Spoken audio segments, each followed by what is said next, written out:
Dear students, DD science academy Lalsot Dausa में online classes के लिए आपका most welcome.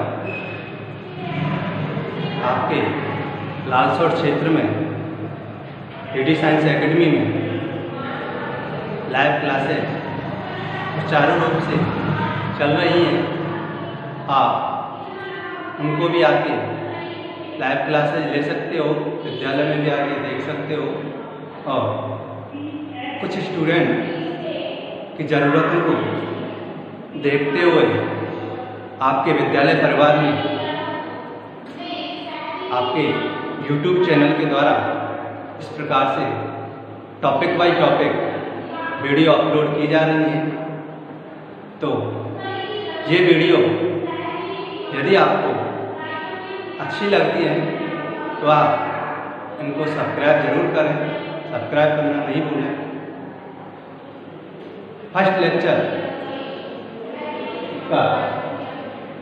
First lecture mathematics 11th में समुच्च के बारे में हम जानकारी दे चुके हैं।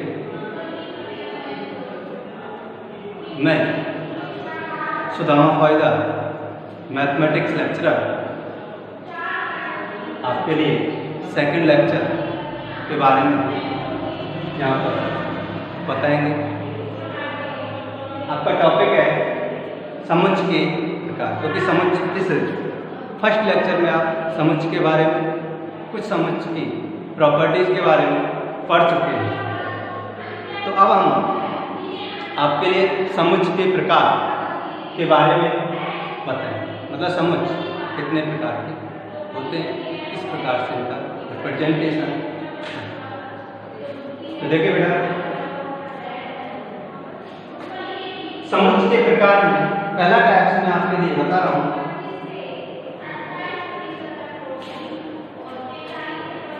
रिक्त समुच्च। रिक्त समुच्च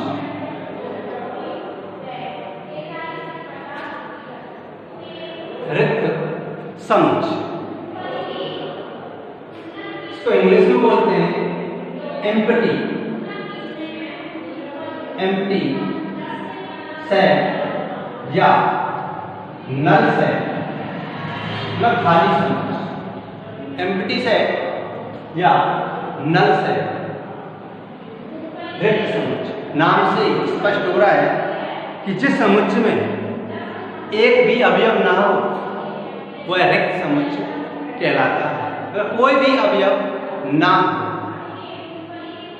जैसे कि एग्जाम्पल से मैं स्पष्ट होता हूं।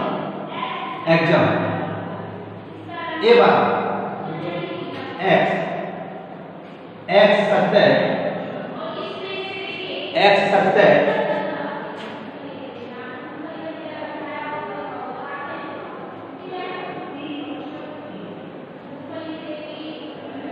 जहां एक्स यदि ये एग्जाम्पल मैं आपके लिए लिखता हूं, ये एग्जाम्पल आपके लिए आप जानते हो, इस चीज को फर्स्ट लेक्चर में हम बता चुके हैं। समुच्च निर्माण रूप में लिखा हुआ है, इसे समुच्च का निर्माण हो। तो इस समुच्च में अब यह बताया कि x का जो मान है 2 से अधिक है, 3 से कम है।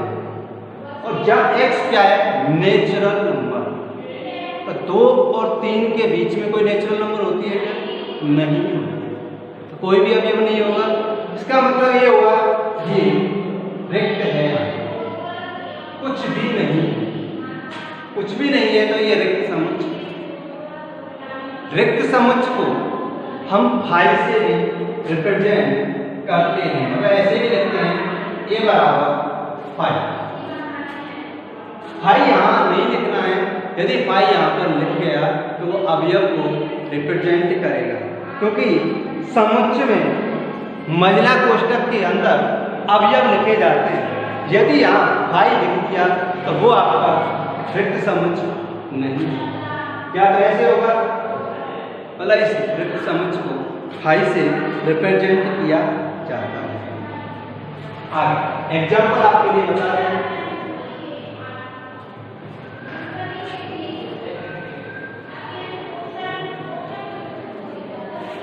उसके बाद में आता है एकल समुच्चय। नाम से स्पष्ट हो रहा है जिस समुच्चय में एक अवयव हो, एकल समुच्चय। नाम से स्पष्ट हो रहा है कि जिसमें एक अवयव हो वो एकल समुच्चय होता है। जैसे कि एग्जाम्पल मैं आपके लिए बताऊं, ए बराबर 3, कैसा समुच्चय है? एकल समुच्चय, क्योंकि इसमें एक अवयव। उसके बाद परमित और अपरमित समुच्चय। नाम से ही स्पष्ट हो रहा है परमित और अपरमित समुच्चय कि जिस समुच्चय में परमित फाइनाइट है, फाइनाइट सेट, परमित समुच्चय, फाइनाइट सेट, जिस समुच्चय में अवयवों की गिनती की जा सके या जिस समुच्चय में अवयव गिने जा सके वह समुच्चय परमित समुच्चय कहलाता है। जैसे एग्जाम्पल, ए बराबर 1, 2, 3, 10। यदि इस प्रकार से कोई समुच्चय लिखा हुआ है बीच में डॉट डॉट, मतलब ये 10 तक चलता है, तो इसमें क्या है कि आप काउंटिंग कर सकते हो, 1 2 3 4 5 6 7 8 9 10। इसमें 10 अवयव है, अवयवों को आप काउंट कर सकते हो, इसलिए ये फाइनाइट सेट की श्रेणी में आता है। दूसरा होता है इनफाइनाइट सेट। इनफाइनाइट सेट अपरमित समुच्चय या असीमित समुच्चय। इनफाइनाइट अपरमित समुच्चय, जिस समुच्चय में अवयव गिने ना जा सके वह अपरमित समुच्चय कहलाता है। जैसे कि ए बराबर 1 2 ऐसे डॉट डॉट के लिए आपको पता नहीं कि आगे कितना डॉट डॉट चलता है, तो इसमें अवयवों की आप काउंटिंग नहीं कर सकते हो, तो ये इनफाइनाइट सेट की श्रेणी में आता है।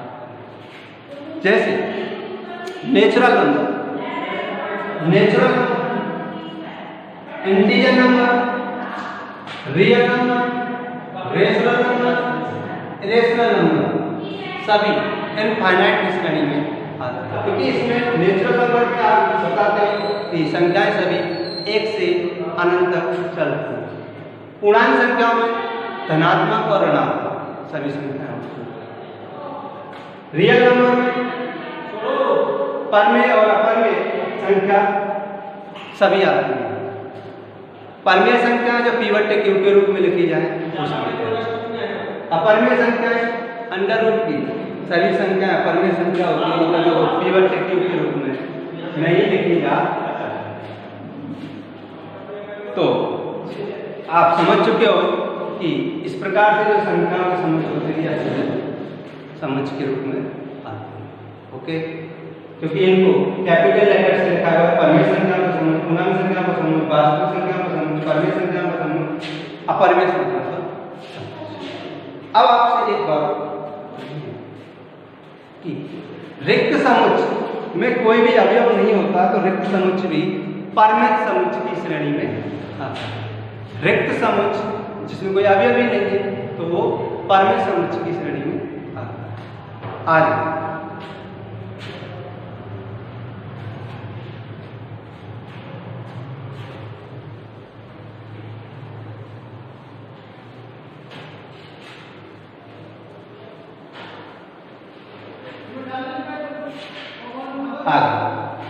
तुल्य समुच्चय। आगे तुल्य समुच्चय। तुल्य समुच्चय मतलब इक्विवेलेंस है। तुल्य इसका मीनिंग था, समझ रहे हो? मतलब तुल्य का मतलब तोल के, तुल्य का मतलब होता है तोल के। तुल्य समुच्चय ए बराबर 1 2 3, बी बराबर ए बी, यानी दो समुच्चय ए और बी में अवयवों की संख्या बराबर है तो वो आपस में तुल्य समुच्चय कहलाते हैं। ए इक्विवेलेंट बी। ए इक्विवेलेंट बी मतलब दोनों तुल्य समुच्चय कहलाते हैं। आप ऐसे लिख सकते हैं इनको, ए इक्विवेलेंट बी मतलब तुल्य समुच्चय। इसमें तुलना मतलब तोल के देखा जाता है, समान नहीं करना है, तोल के देखा जाता है कि इसमें अवयव एक संख्या देखते हैं इसमें। यदि यहाँ 3 अवयव है, यहाँ एक में 4 अवयव कह देता हूँ तो ये तुल्य आपस में नहीं। इस प्रकार से मैं लिखता हूँ तो ये तुल्य नहीं है, क्योंकि इसमें 3 है, इसमें 4 है, दोनों ही तुल्य नहीं। आगे सबसे इंपॉर्टेंट परिभाषा आपके लिए, सबसे इंपॉर्टेंट परिभाषा आती है आपके लिए उपसमुच्चय, सबसेट। उपसमुच्चय सबसे इंपॉर्टेंट परिभाषा है, उसके बाद में हम और भी समुच्चय उस पर चर्चा करेंगे। तो ये भी उपसमुच्चय के प्रकार में है। तो आप उपसमुच्चय सबसे अच्छी चीज है उपसमुच्चय। उपसमुच्चय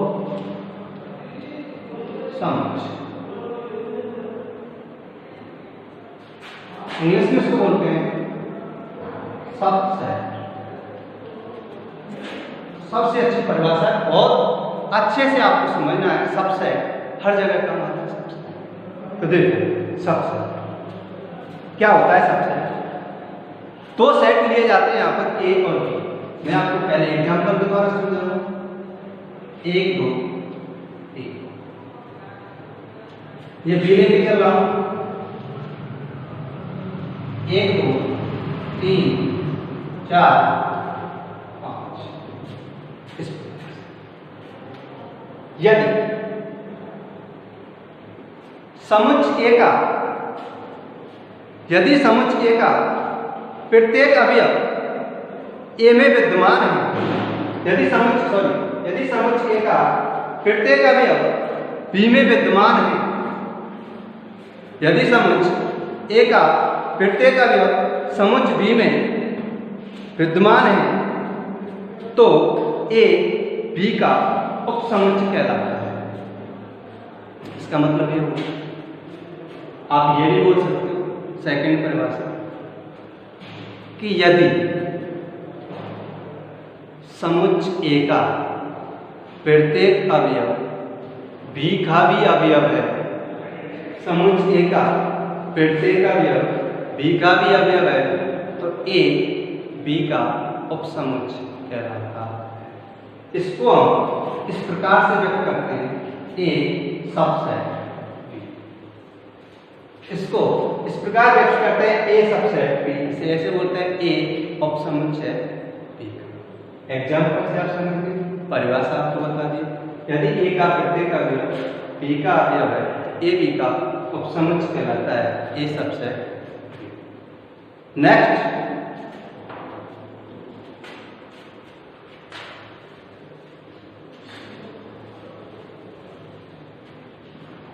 यदि अब आगे नेक्स्ट लेक्चर में चर्चा करेंगे एग्जाम्पल के बारे में और